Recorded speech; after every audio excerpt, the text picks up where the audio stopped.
All right, guys, what is going on? In this video, I'm going to cover the Swissball hamstring curl. So let's get into it.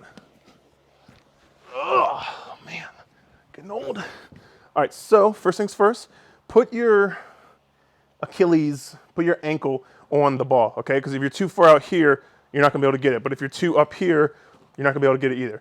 Get about your ankle, dig your heels into this ball.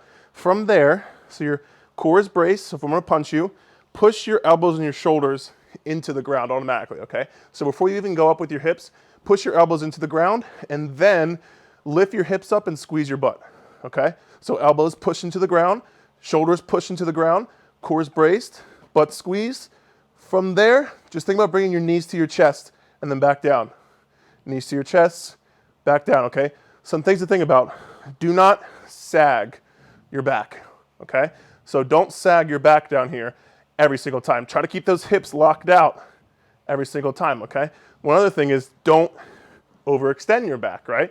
So don't get up here and then just overextend your back, okay?